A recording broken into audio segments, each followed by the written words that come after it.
الفقهاء الذين يحرمون ذكر علي في الصلاة، الذين يقولون أن اسم الإمام علي في الصلاة مبطل للصلاة ومفسد للصلاة. شوف الإمام الرضا ماذا يقول، ودعبل ماذا يقول، وأين نحن الآن؟ أين نحن؟ علي بن أبي طالب أمير المؤمنين اسمه مبطل للصلاة؟ سبحان الله. أمير المؤمنين الذي أكمل الله الدين به، يعني الصلاة لا تكتمل ولا تكمل ولا تكمل ولا تكمل إلا بولاية أمير المؤمنين.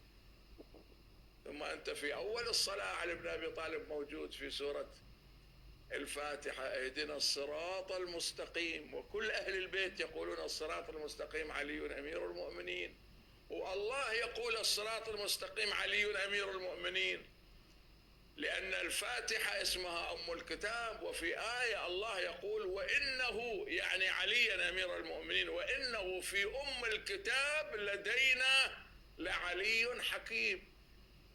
فعلي موجود في أول الصلاة، وعلي موجود في تكبيرة الإحرام، لأن من دون ولاية علي بن أبي طالب الله أكبر ترد عليك، يردها الملائكة على وجهك ما يقبلوها.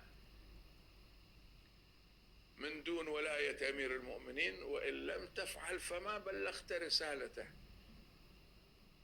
اليوم أكملت لكم دينكم. الله يرحم الشيخ عبد الحسين الأميني النجفي صاحب كتاب الغدير، لاحظوا 11 مجلدا طبعت وألحق بها 9 مجلدات أو 9 مجلدات، لا يصح التعبير. فاكتمل الغدير إلى 20 جزءا.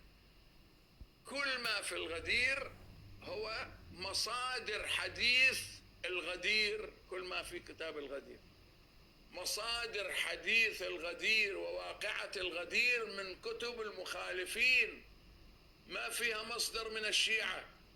20 مجلد حديث واحد له مصادر، تجتمع ارشيف عظيم 20 مجلد أو 20 مجلد، تكتمل 20 مجلدا. فدعبل يقول إذا لم نناجي الله بأسمائهم،